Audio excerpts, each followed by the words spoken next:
Hello everyone, welcome to Creator YouTube channel, my dear friends. We are back again with another topper, another hero of GATE 2023 exam. We have with us All India Rank 11 Arun Singh, जिन्होंने Unacademy के साथ अपनी journey तय की इस get all India rank 11 तक। तो आज हम जानेंगे उनकी जर्नी के बारे में, उनके अप्स एंड डाउन्स के बारे में, उनकी मोटिवेशन इंस्पिरेशन के बारे में, और आप लोगों को काफी कुछ सीखने मिलेगा उनकी जर्नी से। तो first of all congratulation Arun इतने शानदार रिजल्ट के लिए। Thank you so much sir. तो अरुण, सबसे पहले हमें ये बताओ यार कि आपका गेट की तरफ रुझान क्यों हुआ, गेट की तरफ आप क्यों आना चाहते थे, और इस जर्नी का पहला कदम कहाँ से स्टार्ट हुआ? So your voice is lagging actually. Arun, मैं पूछ रहा हूँ कि आपने जब गेट के बारे में सोचा तो पहली बार कब सोचा, क्यों सोचा, और इस जर्नी का पहला कदम कब आपका स्टार्ट हुआ? तो सर ये जर्नी स्टार्ट हुई थी सर लॉकडाउन के ड्यूरेशन था। तो हम थर्ड ईयर में आपके ही इसी चैनल से पढ़ा करते थे सेमेस्टर एग्जाम्स के लिए। तो आपके थ्रू ही पता लगा था कि हाँ गेट के थ्रू इतनी सारी अपॉर्चुनिटीज़ होती हैं, स्पेशली इलेक्ट्रिकल इंजीनियरिंग के लिए तो बहुत ज़्यादा होती हैं। तो वहाँ से हमने डिसाइड किया था कि हाँ हमको गेट करना चाहिए, तो फिर हम शिफ्ट हो गए थे इसमें से। तो अरुण, आप कौन से कॉलेज से अभी पढ़ाई कर रहे हैं? सर मैं एनआईटी जालंधर से कर रहा हूँ सर। और जनरली एनआईटी जालंधर का किस तरह का प्लेसमेंट और जनरली बच्चों की प्रेफरेंसेस क्या रहती हैं आफ्टर कॉलेज? सर यहाँ पे सर ज़्यादातर प्लेसमेंट्स कोडिंग वगैरह की आईटी सेक्टर की ज़्यादा होती हैं। कोर कंपनीज बहुत ही कम विजिट करती हैं, तो इसलिए मेरे को इंटरेस्ट कोर में था, तो यहाँ पे अपॉर्चुनिटीज़ वैसे भी कम थी, तो गेट एक अच्छी अपॉर्चुनिटी थी कि अगर मेरे को कोर में कुछ करना है तो बेसिकली आपका गेट एग्जाम देने का मकसद कहीं ना कहीं एक जॉब था, पीएसयू था, कोर सेक्टर में आना था, राइट? Right sir. तो यार, जब तुमने जर्नी स्टार्ट की पहली बार गेट के लिए, तो how difficult did you find it? क्योंकि 12-13 सब्जेक्ट होते हैं, काफी वास्ट सिलेबस होता है, तो मतलब कई बार बच्चों को स्टार्टिंग में लगता है ना कि हो नहीं पाएगा, तो फर्स्ट स्टेप कितना टफ था? सब मैंने सोचा था कि काफ़ी टफ होगा, बट मेरे को लगा नहीं सर कभी टफ, क्योंकि मेरा गोल पहले तो 23 वाला गेट था, ना कि 22 वाला। तो मेरे को था कि धीरे धीरे करेंगे, बट चीज़ों को समझ के करेंगे, कॉन्सेप्ट्स को अच्छे तरीके से बिल्ड करेंगे। तो नेटवर्क से स्टार्ट किया था, देन एनालॉग। तो धीरे धीरे करके पहले इंटरेस्ट आया था सर, काफ़ी इंटरेस्ट बन गया था, क्योंकि चीज़ें समझ आ रही थी। पहली बार आपने इतना अच्छा पढ़ाते हैं सर आप, तो काफ़ी चीज़ें क्लियर हो रही थी, तो मज़ा आ रहा था सर। कभी ऐसा फील नहीं हुआ कि हाँ बहुत ज़्यादा हेक्टिक है। ऑफ कोर्स जब एट द एंड जब रिवीजन की बारी आती है तो थोड़ा सा लगता है कि बहुत ज़्यादा सिलेबस है, बट वो हो जाता है अगर आपने पहले अच्छा वर्क किया हो तो बेसिकली आपने ज्यादा लंबा सोचा नहीं कि यार एक एक कदम बढ़ाते चलते हैं, तो ज्यादा लंबा विजन लेंगे तो ज्यादा टेंशन आएगा, तो बेटर है कि स्टेप बाय स्टेप अपने को चलना चाहिए, right? Right sir, right sir. तो अरुण, जैसे आपने तैयारी स्टार्ट की, तो आप अपने फंडामेंटल्स को कैसे स्ट्रॉन्ग किया? जैसे आपने बोला आपने नेटवर्क से स्टार्ट किया, तो कई बार क्या होता है, जैसे मैक्सिमम बच्चों का ये आता है कि सर हमारे बेसिक्स वीक है, तो बेसिक्स के लिए क्या करना चाहिए? सर मेरे को पहले लगता था कि पता नहीं काफी सारी मेरे को बुक्स लगाने की नीड होगी, क्योंकि मेरे बेसिक्स बहुत ज्यादा हिले हुए थे। तो बट मैंने देखा कि लेक्चर्स को जब मैं फॉलो करता था तो मैं क्वेश्चंस बना पा रहा था, इजीली बना पा रहा था। काफी अच्छे क्वेश्चंस भी जब बनने लगे तो हाँ लगा, क्योंकि EMFT network and analog sir building blocks होते हैं, तो मैंने इन पे ज्यादा वर्क किया था कि मशीन्स वगैरह फिर देखेंगे। तो काफी सर लेक्चर से हेल्प हो जाती थी, क्वेश्चंस इतने क्वांटिटी में भी और क्वालिटी में भी काफी सारे प्रोवाइड होते थे, तो उनसे काफी हेल्प हो गई थी सर कॉन्सेप्ट्स को इम्प्रूव करने में। अरुण, जनरली मैं देखता हूँ जब बच्चे तैयारी करते हैं, डीबीपीज लगाते हैं, क्वेश्चन लगाते हैं, तो देखो 100% तो बन नहीं पाते हैं, तो राइट कहीं सर। तो लोग डिमोटिवेट हो जाते हैं, मेरे से डीबीपी बन नहीं रहा है, मेरा रैंक आने से रहा। तो तुम्हारा कैसा एक्सपीरियंस था? मतलब कितने क्वेश्चन लगा पाते थे जब पहली बार कोई कॉन्सेप्ट तैयार करते थे? पहली पहली बार जब कोई कॉन्सेप्ट फ्रेश रेडी करते हैं तो कितना डिफिकल्ट होता है, क्या क्या प्रॉब्लम्स वहां पे फेस करते हैं? क्योंकि आप एक रैंकर, तो यस आपका जो जर्नी है उसको बहुत सारे लोग तय कर रहे हैं, तो आपका जर्नी कैसा रहा वो बताएं। सर, स्टार्टिंग में अगर हम लेके चलें, लेट्स से कि 10 क्वेश्चंस मिल रहे हैं, तो हाँ 7 to 8 ही लग पाते थे। कुछ एक दो क्वेश्चंस तो फिर भी निकल जाते थे कि वो तो इनफैक्ट गेट से लास्ट ये जो सेकंड अटेम्प्ट था उससे 2 दिन पहले भी अगर मेरे को कोई 10 क्वेश्चन देते तो शायद एक नहीं बनेगा। तो सर उससे डिमोटिवेटेड नहीं होना था कि ऑब्वियसली एक दो क्वेश्चन ऐसे निकल आते हैं, हमको मैं पॉजिटिव एस्पेक्ट लेके चलता था कि हाँ मैं 7 to 8 तो बना पा रहा हूँ, और इस बात के बहुत ज्यादा चांसेस है कि उन्हीं में से ऐसा ही पेपर आएगा। तो और बाकी जो एक दो डाउट्स रह जाते थे सर वो क्लियर कर लेते थे आपसे। तो बच्चों देखो ये चीज आप लोगों को समझने में बहुत ज्यादा जरूरी है। जब आप लोग क्वेश्चन लगा रहे हो तो आप लोग उसका पॉजिटिव साइड देखो कि जब आपने कोई सब्जेक्ट स्टार्ट किया तब आप इस काबिल नहीं थे कि आप एक या दो क्वेश्चन भी लगा पाते, और अगर आप 6-7 क्वेश्चन भी लगा रहे हो आउट ऑफ 10, तो वो आपका प्रोग्रेस, और आपके प्रोग्रेस से आपको मोटिवेशन मिलना चाहिए। राइट। अरुण, जनरली जब एक इलेक्ट्रिकल इंजीनियरिंग एस्पिरेंट तैयारी करता है तो उसके लिए सब्जेक्ट्स का ऑर्डर क्या होना चाहिए? सर पहले तो सर नेटवर्क, ईएमएफटी और मैथ्स मेरे हिसाब से थर्ड। मैथ्स और एप्टी तो सर मेरे हिसाब से वो चलते ही रहने चाहिए। आपका मॉर्निंग शेड्यूल में होना चाहिए कि आपको 25 to 30 क्वेश्चन एप्टी प्लस मैथमेटिक्स के लगाने चाहिए डेली।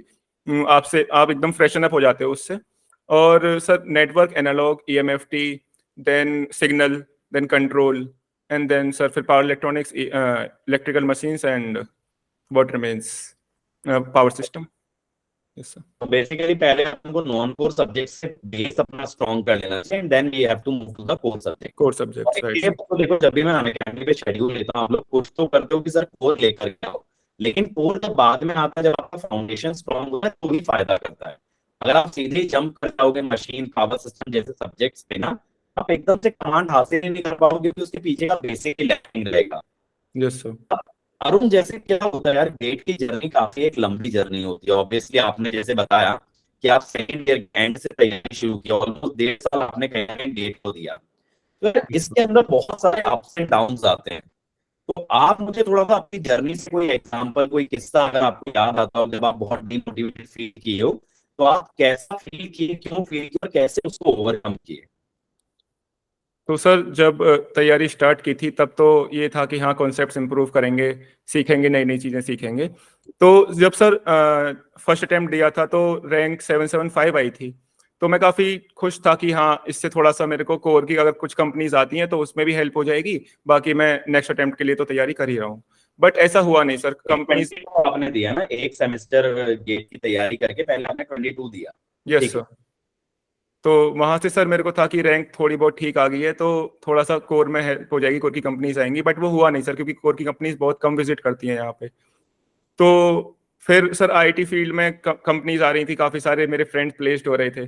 तो एक थॉट मेरे दिमाग में भी आया था कि शायद थोड़ा सा पॉज लेके 2-3 महीने प्लेसमेंट्स को दे दिए जाएं। बट फिर सर मैंने अपने फ्रेंड से बात की थी काफी, तुषार एंड अभिषेक से। तो सर वो उन्होंने बताया कि नहीं तेरे को इसी में करना चाहिए, अगर क्योंकि तू अच्छा कर सकता है इसमें। तो सर वहां पे फिर मैंने फिर भी 1 वीक 2 वीक का टाइम लिया था सोचने में। तो वहां पे वो ऐसा था कि वो एक मोमेंट आया था कि शायद मैं डिस्ट्रैक्ट हो सकता था। बट फिर मैंने कंटिन्यू रखा था इस जर्नी को।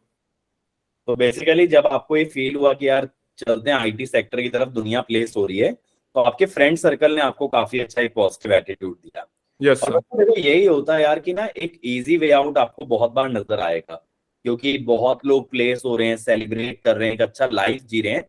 बट ये ध्यान रखना कि आप स्ट्रगल किस एम के लिए कर रहे हो। जितना बड़ा एम होता है ना, उतनी बड़ी हमेशा आपकी स्ट्रगल होगी, ये भी पक्की बात है। इजी वे आउट है यार देखो आईटी सेक्टर का जॉब लेना। लेकिन अरुण, अगर जैसे मैं आपसे पूछूं कि अभी जो आपके फ्रेंड्स आईटी सेक्टर में प्लेस हो रहे थे, जनरली उनका सीटीसी क्या था, और जिस पीएसयू को आप टारगेट कर रहे हो उसका सीटीसी कितना रहता है? तो सर कुछ वेरी करता है सर, वो कुछ अमेजोन में भी थे, इनका 44 LPA होता है, कुछ का 12 भी होता है, कुछ का 18 भी है। हाँ सर, ओएनजीसी अभी जैसे कोर की बात करें तो सर शायद से वो 23 या 24 दे रही है सीटीसी। ओके। तो बच्चों देखो, जब आप एक ऊंची उड़ान भरना चाहते हो, ठीक है, खास करके उन बच्चों की मैं बात कर रहा हूँ जो लोग कोर सेक्टर को टारगेट कर रहे हैं। ऑब्वियसली देखो, अगर कोई अमेजोन जा रहा है, गूगल जा रहा है, तो they are more from the computer background. क्योंकि देखो इलेक्ट्रिकल बैकग्राउंड के बच्चों के लिए इस तरह की कंपनी को क्रैक करना भी टफ है। और दूसरी बात मैं बोलूं, अगर आप आज के टाइम में देखोगे ना, तो ये बड़ी से बड़ी कंपनी जो कि आईटी सेक्टर में रिसेशन के चलते वहां पे जॉब्स लॉस्ट हो रही हैं, no matter how high paying job you have. लेकिन obviously when you choose a better path कि यार आपको पीएसयू चाहिए जहां पे आपको सिक्योरिटी भी है, वर्क लाइफ बैलेंस भी है, स्ट्रगल करना पड़ेगा, लेकिन एक अच्छी अर्निंग होगी, एक अच्छी रिस्पेक्ट होगी, and at the same time आपके पास वर्क लाइफ बैलेंस के साथ साथ जॉब सिक्योरिटी भी होगी। तो राइट। अरुण यार, जब आप गेट का पेपर देखे इस बार तो काफी टफ पेपर आया था, तो आपका फर्स्ट रिएक्शन क्या था पेपर को देखकर, और कैसे खुद को संभाला उस एनवायरनमेंट में? तो सर जब मैं दे रहा था एग्जाम तो एप्टीट्यूड तो ऑब्वियसली इजी आया था। तो मेरे को लगा था कि शायद से इस बार एटीट्यूड चेंज किया है आईआईटी कानपुर ने कि इजी ही आएगा एग्जाम। तो बट एप्टीट्यूड से जैसे शिफ्ट हुए कोर क्वेश्चंस की तरफ तो रियलाइज हो गया था कि हाँ क्वेश्चंस ट्रिकी हैं। ट्रिकी भी थे सर, लेंथी भी थे। इनफैक्ट क्वेश्चंस की लेंथ भी ज्यादा थी और सॉल्यूशंस की तो लेंथ ऑब्वियसली ज्यादा थी इस बार। तो लग गया था कि हाँ, लेकिन सर मेरे को पहले से मैं और मेरा फ्रेंड जैसे बात करते थे तो हमको पता था कि टफ तो आएगा इस बार एग्जाम। तो वो हमने अपने आप को उस तरीके से प्रिपेयर किया था कि अगर टफ आ जाएगा तो हमको वो ये हमारे दिमाग में होना चाहिए कि सबके लिए ही टफ है। अगर हमको टफ लग रहा है तो सबके लिए टफ होगा, रिलेटिव ही होगा at the end. But sir कुछ क्वेश्चंस जैसे आउट ऑफ सिलेबस भी थे, एक दो क्वेश्चंस, तो उनको देख के जरूर लगा था कि हाँ ये नहीं होना चाहिए था। बाकी सर मोर और लेस स्टेबल था मैं सर। ठीक है, तो आप पहले से ही ऐसा माइंडसेट बना लेते कि यार टफ आएगा तो ठीक है, कम अटेम्प्ट करेंगे लेकिन काम एंड कंपोज होके करना है। तो जी सर। बच्चों का यही चीज है, जब आप एग्जाम की तैयारी करते हो ना तो आपको हर तरह के पेपर के लिए रेडी रहना है कि जैसे ही आप पेपर का लेवल गेज कर लेते हो कि यार पेपर का लेवल क्या है इस समय पे, तो आप अकॉर्डिंगली अपनी स्ट्रैटेजी को वहां पे रियल टाइम में मॉडिफाई कर सकते हो। तो अरुण, जब आप एग्जाम देके निकले थे यार, तो आपको ये लगा था कि आप इस तरह से डबल डिजिट रैंक लाओगे, ऑलमोस्ट अंडर 10 रैंक की यार 11वीं रैंक जो है, मैंने मानता हूँ कि 11, 10, 9 इनमें कोई खास फर्क होता है, तो इतना बेहतरीन रैंक लगेगा ये आपने सोचा था पेपर देने के बाद? Sir to be honest sir, मैंने सर अंडर 100 के लिए ऑब्वियसली हमेशा से प्रिपरेशन की थी, क्योंकि मुझे लगता था कि मेरी प्रिपरेशन उतनी है कि मैं अंडर 100 ले आऊंगा। बट हाँ, एग्जाम के बाद लगा था कि शायद से नहीं आएगी, क्योंकि काफी sir out of the box question आ गए थे इस बार। हम्म। बट उसके बाद सर मैं लेकिन पॉजिटिव था कि हाँ शायद अंडर 100 तो आ जाएगी। बाकी अंडर 10 का नहीं लगा था, अंडर 10 अंडर 20 का क्या आ जाएगी। उसके बाद सर एक बीच में इंसिडेंट ये हो गया था कि मैंने रैंक प्रिडिक्टर से अपनी रैंक देख ली थी, तो सर उसने काफी 250 से 300 के बीच दिखाती थी, तो काफी डिमोटिवेट हो गया था कि मैं कैसे हो सकता है मेरे साथ। बट जब वो लास्ट टाइम पे देखा रियल रिजल्ट तो काफी खुशी हुई थी सर देख के। तो अरुण, जब आपने रियल रिजल्ट देखा तो सबसे पहले ये न्यूज किसके साथ शेयर की और उनका क्या रिएक्शन था?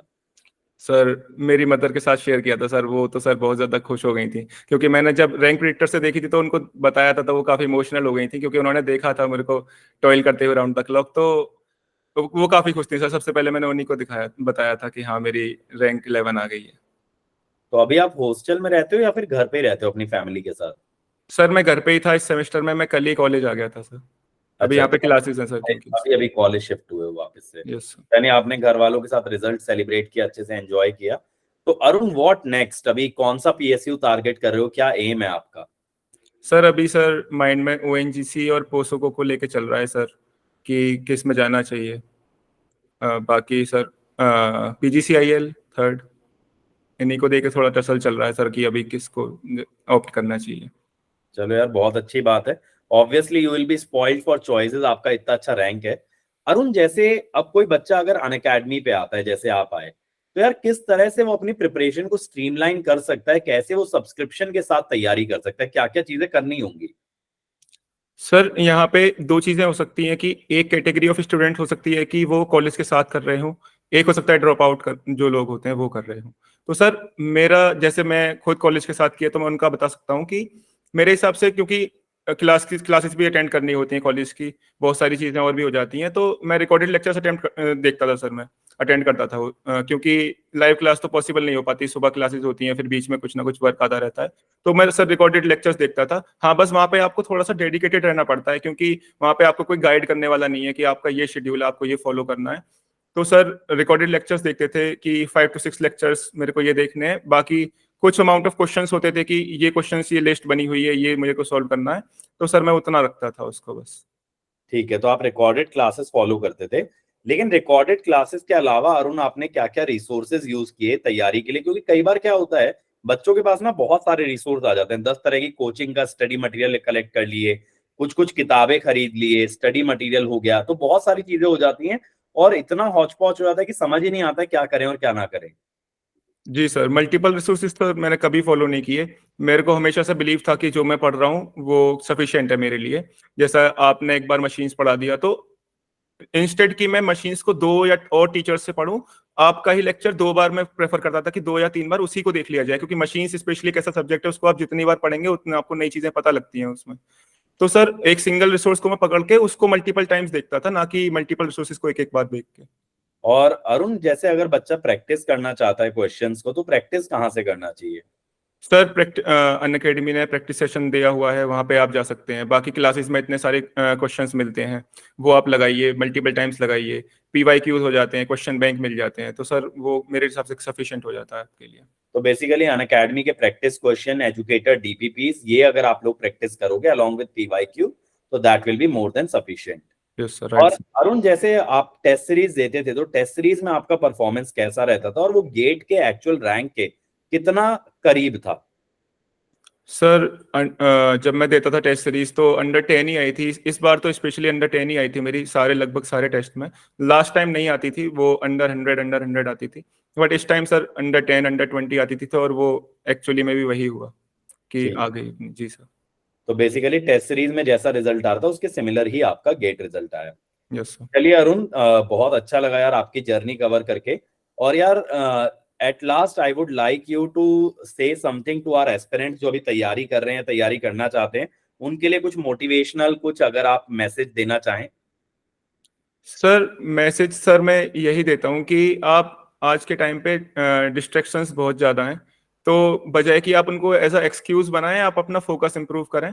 रिसोर्सेज बहुत सारी हैं आपके पास, आप डिस्ट्रैक्ट ना हो, उन रिसोर्सेज को फॉलो करें, बिलीव रखें अपने अंदर, सब कुछ हो जाता है अच्छे से।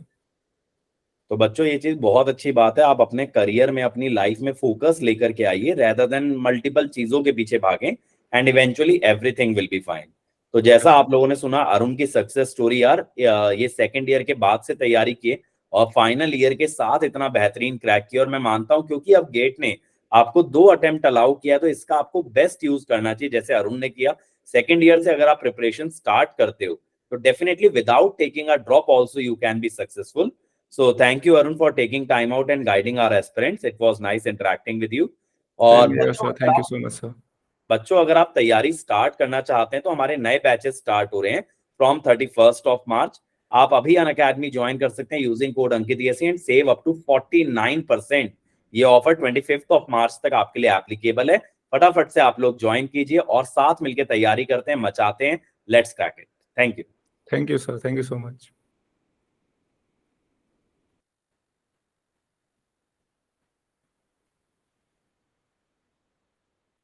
सर को नींद आ रही थी क्या?